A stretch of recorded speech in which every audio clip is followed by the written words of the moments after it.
الحمد لله رب العالمين والصلاة والسلام على أشرف الأنبياء وسيد المرسلين نبينا محمد وعلى آله وصحبه أجمعين أما بعد فسبحانك اللهم لا علم لنا إلا ما علمتنا إنك أنت العليم الحكيم اللهم علمنا ما ينفعنا وانفعنا بما علمتنا وزدنا علما نافعا وعملا صالحا يا رب العالمين۔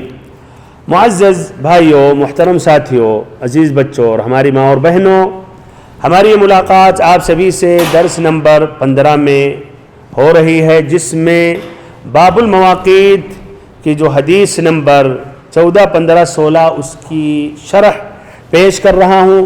سابقہ درس میں بات یہاں تک پہنچی کہ اوقات نہیں جو 3 ہیں اور تفصیلاً 5 ہیں، ان اوقات نہیں میں کیا وہ نمازیں جو ذوات الاسباب ہیں پڑھ سکتے ہیں یا نہیں پڑھ سکتے ہیں؟ پہلا قول ہے کہ ذوات الاسباب نمازیں پڑھ سکتے ہیں، جیسے تحیۃ المسجد اور ایسے ہی 2 رکعت طواف کرنے کے بعد الی آخری ہی، اور ان کی دلیلیں میں نے پیش کی جو جمہور اہل علم کا قول ہے۔ دوسرا قول یہ ہے کہ اوقات نہیں میں کوئی بھی نمازیں نہیں پڑھ سکتے ہیں، چاہے نفل مطلق ہو یا وہ نمازیں ہوں جو ذوات الاسباب ہوں، یعنی طواف کرنے کے بعد 2 رکعت نہیں پڑھ سکتے ہیں، کسی مسجد میں داخل ہوئے 2 رکعت تحیۃ المسجد نہیں پڑھ سکتے، فجر کی 2 رکعت سنت چھوٹ گئی، دیر سے آپ آئیں تو نماز پڑھنے کے بعد آپ یہ قضا نہیں کر سکتے۔ ان کی دلیلیں کیا ہیں؟ تو ان کی دلیلیں واضح ہے، کیا ہے؟ یہ احادیث، جن احادیث کے ظاہری الفاظ سے یہ بات واضح ہو رہی ہے کہ اوقات نہیں میں ہر قسم کی نمازیں ممنوع ہیں، اور کہتے یہ احادیث بہت ہی قوی ہیں، سند کے اعتبار سے معتبر ہے، بلکہ کچھ اہل علم کہتے ہیں یہ احادیث مجموعی اعتبار سے التواتر تک پہنچ رہی ہیں، جس طرح کی الطحاوی نے ذکر کیا، ایسے ابن تیمیہ رحمہ اللہ نے بھی، کہ یہ حدیث النہی جو ہیں یہ تواتر تک پہنچتی ہیں۔ اب یہ دونوں قول میں کون سا قول زیادہ راجح اقرب الی الصواب ہے؟ پہلا قول ہے دوسرا؟ پہلا قول راجح، یہ دونوں اقوال میں پہلا قول ہے۔ کیوں؟ اس لیے ان کی دلیل زیادہ قوی اور معتبر ہیں، اور ایسے ہی دوسرا جو قول ہے، انہوں نے جو دلیلیں پیش کی ہیں ان کی دلیلیں صحیح ہیں، لیکن ان دلیلوں میں تخصیص داخل ہو گئی ہیں، جس طرح کی اس کی وضاحت کی گئی کہ بہت سی حدیثیں آئی ہیں کہ ہم نماز پڑھ سکتے ہیں، وہ نمازیں جن کے اسباب ہیں، تو یہ حدیثیں جو ممنوع ہیں اوقات نہیں یہ صحیح ہیں، لیکن ان میں تخصیص داخل ہونے کی وجہ سے پہلا قول زیادہ بہتر اور اقرب الی الصواب ہے اور راجح۔ یہ بات جاننے کے بعد کہ پہلا قول راجح ہے، یہ جاننا یہ بھی ضروری ہے، تب بھی احتیاط کا تقاضا یہ ہے، احتیاط کا تقاضا کہ وہ اوقات نہیں جو قصیر، جن کے ٹائم بہت ہی کم ہیں، وہ کون سے اوقات نہیں جن کا ٹائم کم ہے؟ ظہر سے پہلے، اور ایسے سورج کے ابتدا طلوع ہونے سے یہاں تک کہ بلند ہو جائے، اور ایسے سورج ڈوبنے کے وقت، یا ڈوبنے والا ہے، ابھی مکمل ڈوبا نہیں، مغرب کی اذان نہیں ہوئی لیکن ڈوبنے والا، ڈوب رہا ہے، تو احتیاط کا تقاضا ہے کہ یہ اوقات جو قصیرہ ہیں ان میں یہ نمازوں سے اجتناب کیا جائے۔ یہ اگرچہ تحیۃ المسجد ہے، اجتناب کریں، اگرچہ آپ نے طواف کیا، اب سورج نکلنے والا ہے، 2 رکعت مؤخر کر لیں، کچھ سورج ڈوبنے والا کچھ مؤخر کر لیں، اذان کے بعد پڑھ لیں، یا کوئی مشکل نہیں مغرب کی نماز کے بعد پڑھ لیں، تو احتیاط یہ ہے۔ کیوں؟ اس لیے یہاں شدید الکراہہ ہے، تاکید آئی ہے، اور ایسے ہی سورج طلوع ہونے کے وقت، غروب ہونے کے وقت خاصتاً، اس لیے کہ جو سورج کو پوجتے ہیں اس کے لیے سجدہ کرتے ہیں، تو یہاں شدید الکراہ ہے۔ یہ بھی کچھ اپنے بھائی اس میں تساہل کرتے ہیں، رمضان میں اکثر دیکھتے ہیں افطاری سے پہلے آتے ہیں، 3 منٹ اذان میں باقی ہے، 4 منٹ باقی ہے، 2 رکعت تحیۃ المسجد پڑھ رہے ہیں، یا تو آپ اور پہلے آ جاتے، یا تو اب ادھر انتظار کر لیں، مناسب نہیں ہے کہ آپ اس کی مخالفت کریں. اور ایسے ہی واللہ اعلم احتیاط کا یہ بھی تقاضا کہ اس میں توسع نہ کیا جائے. جن نمازوں کو کچھ تاخیر کر سکتے ہیں تو ان کو ان اوقات نہیں میں نہ پڑھیں. جیسے رکعت الوضو، آپ مسجد میں بیٹھے ہوئے تھے فجر کی نماز کے بعد، آپ کا وضو ٹوٹ گیا یا حمام آپ کو جانا ہوا، وضو کر کے مسجد میں بیٹھ رہے قرآن پڑھنے کے لیے، کوئی ضروری نہیں ہے کہ آپ رکعت الوضو پڑھیں. الا کہ تاخیر ہو جائے زیادہ تو آپ تحیۃ المسجد پڑھ لیں اگر وقت طویل ہے فجر کی نماز کے بعد. اور ایسے ہی استخارہ کی نماز کچھ انتظار کر سکتے ہیں. ایسے ہی وتر کی نماز چھوٹ گئی ہے تو اب اس کو سورج نکلنے کے بعد، وقت نہیں زائل ہونے کے بعد، اس کے بعد پڑھ لیں. تو اتنا توسع نہیں ہونا چاہیے. لیکن رکعت فجر کی 2 رکعت چھوٹ گئی، قضا کرنا مشکل ہے، کام میں بزی ہو جائیں گے، پڑھ لیں. طواف آپ نے کیا فجر کے بعد اور ابھی سورج نہیں نکلا، الحمدللہ 20 منٹ باقی، پڑھ لیں. عصر کے بعد طواف کیا، 2 رکعت پڑھ لیں. واللہ اعلم. یہ تھا دوسرا مسئلہ. تیسرا جو مسئلہ ہے، ہاں تیسرا مسئلہ کیا ہے تدفین کے متعلق؟ ہاں تو کیا ہے اس حدیث کے روشنی میں کیا ہے وہ مسئلہ؟ مطلقاً 5 یا 3 اوقات قصیرہ میں، اوقات قصیرہ میں. اس حدیث کے روشنی میں یہ بات واضح ہوئی کہ وہ 3 اوقات نہیں جن کا وقت بہت ہی مختصر ہے، ان اوقات میں مردوں کو دفن کرنے سے نبی صلی اللہ علیہ وسلم نے منع کیا. تو ان اوقات میں یعنی سورج طلوع ہونے والا ہے، یہاں تک کہ طلوع ہو جائے یہ دفن نہیں کرنا چاہیے. سورج ڈوبنے والا، ڈوبنے لگا، ڈوب رہا ہے، دفن نہیں کرنا چاہیے. اور ایسے ظہر کی اذان سے پہلے منتصف النہار میں. اچھا فجر کی نماز کے بعد جو طویل وقت ہے اس میں دفن کرنا. ایسے عصر کی نماز کے بعد جو طویل وقت ہے، ابھی سورج نہیں ڈوب رہا ہے، اس میں دفن کرنا، اس میں کوئی حرج نہیں ہے. اس لیے تدفین کے لیے یہ 3 اوقات کا ذکر آیا اور نماز کے لیے یہ 3 وقت اور مزید 2 اور اوقات آئے. تو تدفین کے لیے یہی 3 اوقات جو اوقات مختصرہ ہیں اور بہت ہی قصیر، بہت ہی کم وقت ہیں، یہ دفن نہیں کرنا چاہیے. اور جو لمبا وقت ہے فجر کے بعد، عصر کے بعد، تدفین یا دفن کرنے میں کوئی حرج نہیں ہے. اب اگر فجر کے بعد دفن کرتے کرتے ٹائم ہو گیا اور سورج نکلنے لگے تو کیا کرنا چاہیے؟ ہاں آپ قبرستان میں ہیں اور ایسے ہی سورج اب ڈوبنے والا ہے، ڈوب رہا، کرنا چاہیے. کچھ اہل علم نے کہا یہ حدیث اس شخص کے لیے اگر قصدن تعمدن کر رہا ہے، لیکن تب بھی اقرب الی الصواب بھائیو، ہمیں الاصل احادیث کے ظاہری الفاظ پر عمل کرنا چاہیے. کچھ وقت کے لیے انتظار کر لینا چاہیے، ہاں کوئی مشکل نہیں، رک جانا چاہیے،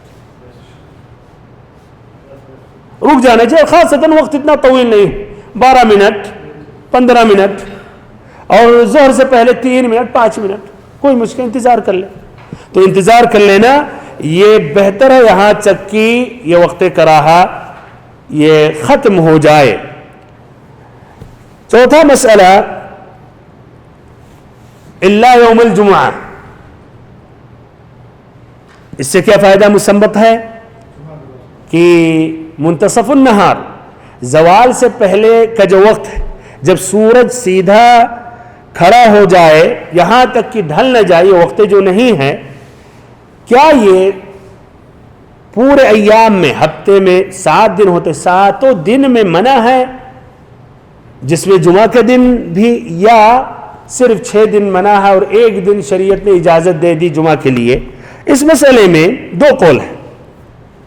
پہلا قول یہ ہے کہ پورے دن یعنی 6 دن سوائے جمعہ، یہ دوپہر کا جو وقت ہے، ظہر کے اذان سے پہلے کا جو وقت ہے 5 منٹ پہلے یا 3 منٹ پہلے، یہ وقت نہیں ہے. اور جمعہ کے دن جائز ہے، کوئی مشکل نہیں ہے، سوال سے 3 منٹ پہلے بھی 2 رکعت پڑھ رہے، کوئی مشکل نہیں ہے، آپ پہنچے 5 منٹ باقی ہے ظہر کی اذان میں، پڑھ سکتے ہیں، کوئی حرج نہیں ہے۔ یہ قول امام شافعی کا ہے، شیخ الاسلام ابن تیمیہ نے بھی راجح قرار دیا، ایسے ہی شیخ بن باز رحمہم اللہ اجمعین نے، انہوں نے بھی اس کو راجح قرار دیا۔ ان کی دلیل کیا ہے؟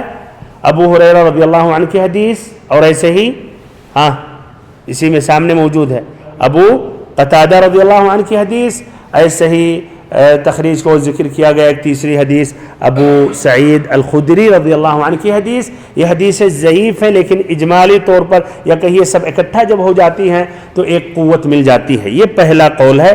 دوسرا قول کیا ہے کہ نہیں، تمام دنوں میں یہ وقت جو ہے دوپہر کا وقت ممنوع وقت ہے، جمعہ ہو، ہفتے کا دن ہو، تمام دن میں، اور یہ ہے جمہور اہل علم کا قول، اور یہی احناف کا مذہب ہے۔ ان کی دلیل کیا ہے؟ ان کی دلیل کہ اس مسئلے میں حدیث جو صحیح حدیث ہیں وہ عام ہیں، جس طرح مسلم کی روایت ہے، کیا ہے؟ 3 اوقات میں نبی صلی اللہ علیہ وسلم نے نماز پڑھنے سے منع کیا، مردوں کو دفن کرنے سے۔ اس میں کیا ہے؟ دوپہر کا وقت، منتصف النہار کا وقت۔ اور کہتے وہ جو حدیثیں آ رہی ہیں اس مسئلے میں، ابو ہریرہ رضی اللہ عنہ کی حدیث، ابو قتادہ رضی اللہ عنہ کی حدیث، یا ابو سعید الخدری رضی اللہ عنہ کی حدیث، کہہ رہے ہیں وہ حدیثیں ضعیف ہیں۔ لیکن واللہ اعلم راجح قول کیا ہے کہ جمعہ کا دن مستثنیٰ ہے۔ اس کی دلیل یا کیوں اس کو راجح قرار دیا جا رہا ہے، اس لیے اس مسئلے میں یہ 3 حدیثیں آئی ہیں، اگرچہ وہ حدیثیں ضعیف ہیں لیکن جب اکٹھا ہو جاتی ہیں تو ایک قوت مل جاتی ہے۔ اور نمبر 2، جمعہ کے لیے اور عام حدیثیں آتی ہیں، فضیلت بیان کی گئی ہیں کہ جو جلدی جائے اور نماز پڑھتا رہے یہاں تک کہ امام منبر پر کھڑا ہو جائے خطبہ دینے کے لیے، اس وقت تک شریعت نے اجازت دی ہے عام حدیث میں کہ 2 رکعت اگر وہ پڑھ رہا ہے تو کیا اس کی فضیلت بیان کی گئی ہے۔ تو غالباً اس طرح کی گھڑی آدمی دیکھے 2 رکعت میں مشغول ہیں، خاصتاً اگر آپ اس طرح سوچیں اگر گھڑی آپ کے پاس نہیں ہے اور آپ حساب سے چل رہے ہیں یا اس دور میں، تو کیا بار بار باہر نکلیں گے اور دیکھیں گے سورج یہ ڈھلا، یہ مغرب کی طرف ڈھل گیا یا نہیں؟ تو یہ ہے کیا کہ آدمی پڑھتا رہے، اور انشاءاللہ اس میں کوئی حرج نہیں ہے۔ اس طرح اس حدیث کے متعلق یہ بات مکمل ہو گئی، اور ایسے ہی یہ حدیث کی شرح بھی پوری ہو گئی۔ اب میں ذکر کر رہا ہوں حدیث نمبر 17۔ یہ بھی حدیث کا تعلق باب المواقیت سے، اور باب المواقیت کتاب الصلاۃ کا یہ پہلا باب ہے، جس طرح کی ابن حجر رحمہ اللہ نے ذکر کیا اپنی کتاب بلوغ المرام میں۔ وعن جبیر ابن مطعم رضی اللہ عنہ قال قال رسول اللہ صلی اللہ علیہ وسلم یا بنی عبد مناف لا تمنعوا احدا طاف بهذا البيت وصلى أية ساعة شاء من ليل او نهار رواه الخمسة وصححه الترمذي وابن حبان۔ حضرت جبیر بن مطعم رضی اللہ عنہ سے روایت ہے کہ رسول اللہ صلی اللہ علیہ وسلم نے فرمایا، اے عبد مناف کی اولاد، اے عبد مناف کی اولاد، بیت اللہ کا طواف کرنے والے اور اس میں نماز پڑھنے والے کسی شخص کو نہ روکو، خواہ وہ شب و روز کی کسی گھڑی میں یہ کام کرے، کسی بھی وقت طواف کرنا چاہے، نماز پڑھنا چاہے، دن میں، رات میں، کسی بھی وقت، کسی بھی گھڑی میں، تو اسے مت روکو۔ اسے 5 نے روایت کیا ہے، نیز ترمذی اور ابن حبان نے صحیح قرار دیا ہے۔ جبیر بن مطعم رضی اللہ عنہ کا ترجمہ بیان کر رہا ہوں۔ جبیر ایسے جیم پر پیش ہے، جبیر ابن مطعم، مطعم میم پر پیش ہے، تا پر سکون، عین پر زیر، جبیر بن مطعم ابن عدی ابن نوفل ابن عبد مناف، عبد مناف، عبد مناف نبی اکرم صلی اللہ علیہ وسلم کے نسب میں آتے ہیں یا نہیں؟ آپ کے کس نمبر پہ آتے ہیں؟ 5ویں نمبر پہ، محمد بن عبداللہ بن عبد المطلب بن ہاشم بن عبد مناف، تو آپ کے تیسرے دادا ہوئے۔ تو ادھر نبی صلی اللہ علیہ وسلم بنی عبد مناف سے خطاب کر رہے ہیں، اس لیے وہی وہاں کے ذمہ دار تھے اور وہی دیکھتے تھے یا ذمہ داری انہیں دی گئی۔ تو یہ پورا نام جبیر بن مطعم بھی اسی خاندان سے ہیں، جبیر بن مطعم ابن عدی ابن نوفل ابن عبد مناف ابن قصی القرشی النوفلی المدنی رضی اللہ عنہ۔ یہ مشہور تھے، قریش کے انساب اور عرب قبائل کے انساب کے بارے میں خصوصی مہارت تھی یا خاص مہارت تھی، اور عرب کے لوگ نے عموماً انساب میں اہتمام کیا، بخلاف عجم۔ دعویٰ تو بہت کیا ماشاءاللہ، عجم والے 90% سب آل البیت تک پہنچتے ہیں، لیکن انہوں نے نسب کا اہتمام ہی نہیں کیا۔ بہت سے ابھی بھی زندہ، دادا کا نام نہیں معلوم ہوتا ہے، اور بابا اور باپ بھی کسی لقب سے مشہور ہے، اصل نام ہی نہیں معلوم ہوتا ہے، لیکن دعویٰ ہوتا ہے کہ ہم حسنی خاندان سے یا حسینی خاندان سے ہیں۔ اور تعجب یہ ہے کہ سب جو آل البیت سے منسوب ہوتے ہیں وہ حسن اور حسین تک پہنچتے ہیں، ابو لہب تک کیوں نہیں پہنچتے؟ وہ بھی آل البیت سے، نبی صلی اللہ علیہ وسلم کا سگا چچا۔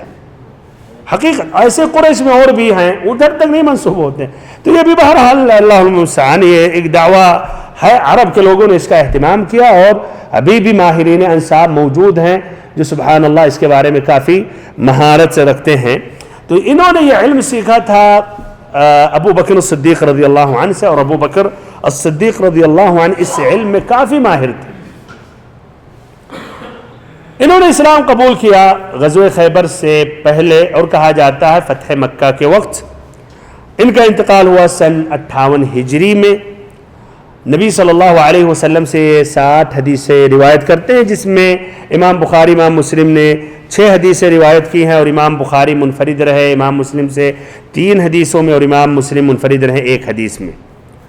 حدیث کی تخریج اخرجہ الخمسہ، بار بار یہ آتا ہے، خمسہ سے مراد یہی ابو داؤد، ترمذی، نسائی، ابن ماجہ اور امام احمد۔ تو امام ابو داؤد نے روایت کی ہے اپنی کتاب السنن میں، پیج نمبر 276، حدیث نمبر 1894، کتاب المناسک باب الطواف بعد العصر۔ الترمذی نے روایت کی ہے پیج نمبر 215، حدیث نمبر 868، کتاب الحج باب ما جاء فی الصلاة بعد العصر وبعد الصبح لمن یطوف۔ النسائی اپنی کتاب السنن پیج نمبر 80، حدیث نمبر 586، کتاب المواقیت باب اباحۃ الصلاۃ فی الساعات کلھا بمکہ۔ ابن ماجہ نے اپنی کتاب السنن میں پیج نمبر 177، حدیث نمبر 1254، کتاب اقامۃ الصلوات باب ما جاء فی الرخصۃ فی الصلاۃ بمکہ فی کل وقت۔ امام احمد اپنی کتاب المسند میں روایت کرتے ہیں، مجلد 27، پیج نمبر 297، حدیث نمبر 16,736۔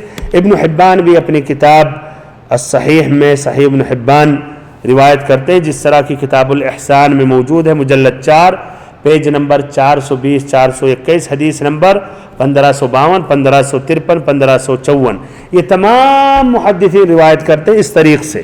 سفیان بن عیینہ اس طریق سے جو روایت کرتے ہیں ابو الزبیر سے، جو روایت کرتے ہیں عبداللہ ابن بابا، عبداللہ ابن بابا، نام عجیب لگ رہا ہوگا، عبداللہ ابن بابا، جو روایت کرتے ہیں جبیر بن مطعم رضی اللہ عنہ سے، جو روایت کرتے ہیں نبی صلی اللہ علیہ وسلم سے، اور یہ الفاظ ہیں ترمذی کے اور نسائی کے، اور باقی نے اسی حدیث کے الفاظ کے قریب الفاظ سے انہوں نے روایت کی ہے۔ سند کے اعتبار سے یہ حدیث صحیح ہے یا ضعیف ہے؟ صحیح ہے۔ سند کے اعتبار سے یہ حدیث صحیح ہے۔ ترمذی نے اس حدیث کو صحیح قرار دیا۔ ترمذی نے اپنی کتاب السنن میں کہا روایت کرنے کے بعد حدیث حسن صحیح۔ ابو الزبیر جو ہیں ان کا نام ہے محمد ابن مسلم ابن تدرس المکی۔ ان کا درجہ حدیث کیا ہے؟ صدوق یدلس، صدوق ہیں اور مدلس بھی ہے۔ تدلیس کا ذکر بار بار آتا ہے۔ تدلیس سے مراد کیا؟ وہ راوی الحدیث جو ایک طرح دھوکہ دیتا ہے، اپنے شیخ سے جو حدیث سے ڈائریکٹ نہیں سنا ہوتا ہے، کسی واسطے سے سنا ہوتا ہے، لیکن ظاہر نہیں کرنا چاہتا کہ میں نے ڈائریکٹ یہ حدیث نہیں سنی ہے، تو عن کا لفظ استعمال کرتا ہے۔ عن، جس میں دونوں احتمال ہے، ڈائریکٹ سنا ہے اور وہ ڈائریکٹ نہیں سنا۔ تو اہل علم ایسے لوگوں کو پکڑ لیتے کہ آؤ تم ایسا دھوکہ دیتے ہو تو تمہاری کوئی بھی حدیث جس میں عن استعمال کرو گے مقبول نہیں ہے، جب تک نواضح لفظوں میں کہو حدثنا، سمعت، قال لی، اخبرنا الی آخری، کہ ہم نے اپنے استاد سے یہ بات سنی. تو اب اس طرح بھائیو کیا رہا ہے اس حدیث؟ تب یہ حدیث ضعیف ہو گئی ہے کہ نہیں؟ اگر یہی تک بات ہوتی تو حدیث ضعیف ہوتی. لیکن النسائی نے جو روایت کی ہے ان کی روایت میں تصریح بالسماع کہ ابو الزبیر نے ڈائریکٹ کیا جبیر ابن مطعم سے یہ حدیث سنی ہے. ابو الزبیر نے ڈائریکٹ کن سے؟ عبداللہ ابن بابا سے یہ حدیث سنی ہے. یہ نمبر ایک. نمبر دو، ابو الزبیر جو تدلیس کرتے ہیں جابر ابن عبداللہ رضی اللہ عنہما سے. کب مشکل ہے؟ جب جابر ابن عبداللہ رضی اللہ عنہ سے عن کر کے حدیث روایت کرتے ہیں تب ادھر اہل علم پکڑتے ہیں. اور یہاں کن سے روایت کر رہے ہیں؟ جبیر یا عبداللہ ابن بابا سے جو روایت کر رہے ہیں جبیر سے، تو ادھر کوئی مشکل نہیں ہے.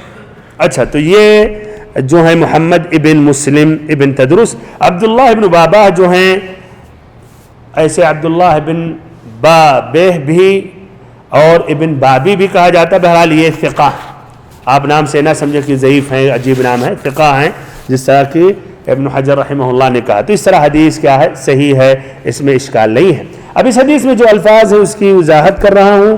یا بنی عبد مناف، عبد مناف اس کا تذکرہ میں نے ابھی کیا. یہ نبی کریم صلی اللہ علیہ وسلم کے تیسرے دادا ہیں. محمد ابن عبداللہ ابن عبد المطلب پہلے دادا، بن ہاشم دوسرے، بن عبد مناف. آپ صلی اللہ علیہ وسلم نے ان کی اولاد سے خطاب کیا یا اس خاندان سے خطاب کیا، اس لیے یہی ذمہ دار تھے، یہی رؤساء تھے مسجد حرام کا، اور ان کو کئی ذمہ داریاں، کئی مناصب دیے گئے تھے جس کا تعلق مسجد حرام یا مکہ سے تھا. یا بنی عبد مناف لا تمنعوا احدا طاف بهذا البيت، کسی کو بھی منع نہ کرو طواف کرنے سے. ایسے ہی وصلى ایت ساعة شاء، اور ایسے اگر وہ نماز پڑھ رہا کسی بھی وقت، دن میں یا رات میں. سوال اب آپ لوگوں سے یہ ہے، صلی سے مراد کیا ہے؟ کون سی نماز؟ ہاتھ اٹھا. کوئی بھی نماز، کوئی بھی نماز پڑھے تو اس کو مت روکو. چلیے اچھا، طواف کا ہے تو یہ جزاک اللہ خیر ڈاکٹر صاحب. اس میں دونوں احتمال ہے کہ مراد طواف کی جو 2 رکعت، اور دوسرا احتمال کہ کوئی بھی نماز، کسی بھی قسم کی نماز، نوافل مطلقہ غیر مطلقہ. اقرب الی الصواب یہ ہے کہ طواف کی 2 رکعت، اس لیے اس سے پہلے طواف کا ذکر آیا ہے. یہی اقرب ہے الی الصواب. بہرحال اس کی وضاحت ہوگی، اور یہ اس میں 2 قول ہے، اور اسی وجہ سے فقہ الحدیث میں آئے گا کہ 2 قول ہے، لیکن اقرب الی الصواب کی مراد رکعت طواف. اب اس حدیث میں جو اہم فائدے ہیں وہ ذکر کر رہا ہوں، پیش کر رہا ہوں.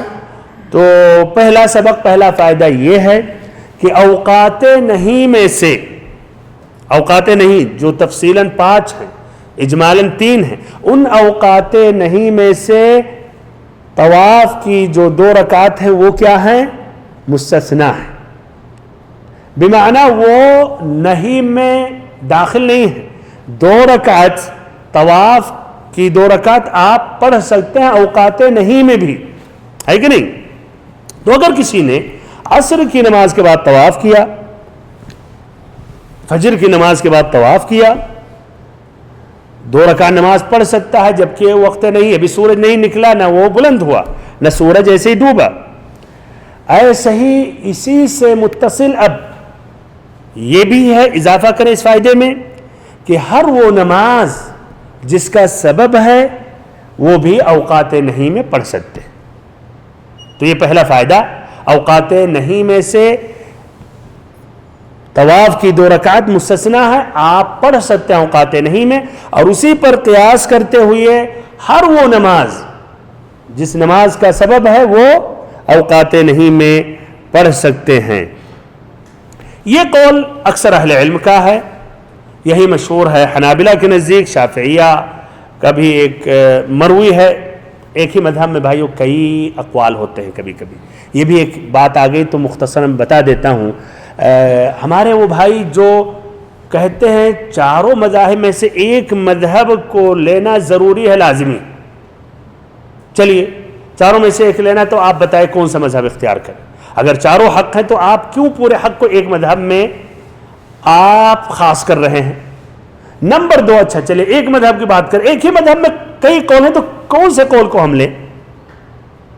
پھر تیسری بات، آپ یہ بات کہتے ہیں کوئی بھی مذہب لے لیں، لیکن ہم دیکھتے ہیں مذاہب میں آپس میں بھی لڑائی جھگڑے کی، ہر کوئی اپنی مذہب کی تائید کرتا، اپنے امام کے بارے میں حدیثیں بھی گڑھ دیا ہے. اسی لیے، اور یہ آخری بات ہے، چوتھی بات کہ ان اماموں نے نہیں کہا کہ ہماری تقلید کرو، تو آپ کس طرح کہہ رہے ہیں کہ تقلید کرنا ان میں سے کسی ایک کا لازمی ہے؟ اس کا معنی مطلب نہیں کہ ہر کوئی مجتہد ہے بھائی، لیکن یہ کہنا کہ ہم سبھی کو دلیلوں کو جاننا چاہیے، اور وہ اہل علم جو معتبر ہیں، جو کسی ایک کے اندر بعینہ کی پورا حق انہی کے پاس ہے، ایسا نہیں کرنا چاہیے. اہل علم سے استفادہ کرتے رہنا چاہیے، اور جس کا قول اقرب الی الصواب ہے دلیل کی روشنی میں اس بات کو لے لینا چاہیے. تو یہ پہلا قول ہے. دوسرا قول یہ ہے، کیا دوسرا قول ہے؟ دوسرا قول کیا ہے؟ ہاں دوسرا قول کہ مکہ میں کوئی بھی نماز کسی بھی وقت پڑھ سکتے ہیں، تمام اوقات نہیں میں، صرف رکعت طواف نہیں، کوئی بھی نماز آپ پڑھ سکتے ہیں. اور اس طرح مکہ مستثنیٰ ہے. یہ مکہ کی ایک خصوصیت ہے کہ مکہ کے لیے اوقات نہیں، پورے اوقات نہیں، کیا مکہ مستثنیٰ، مکہ میں 24 گھنٹے میں خلاص. یہ بمعنی نوافل مطلقہ بھی پڑھ سکتے ہیں. بات یہ نہیں ہے کہ نوافل ذات اسباب. ایک آدمی فجر کے بعد نماز اس نے پڑھ لیا، نوافل پڑھنا چاہ رہا، کوئی مشکل نہیں، 4-6 پڑھ سکتا ہے اس قول کے مطابق. یہی مشہور ہے شافعیہ کے نزدیک، اور انہوں نے دلیل یہ پکڑی کہ حدیث میں وصلی، اس نے نماز پڑھی، تو کہتے ہیں مطلقاً کوئی بھی نماز. لیکن اقرب الی الصواب ہے کہ مراد ادھر ہے کیا؟ رکعتی الطواف، طواف کی 2 رکعت، اور اسی پر قیاس کرتے ہوئے وہ نمازیں جن کا سبب ہے، بس مطلقاً نہیں مراد ہے. اور اس کی دلیل سیاق سے بات واضح ہوتی ہے کہ طواف کا ذکر پہلے آیا ہے، پھر اس کے بعد آپ صلی اللہ علیہ وسلم نے ذکر کیا وصلی ایۃ ساعۃ شاء من لیل او نہار.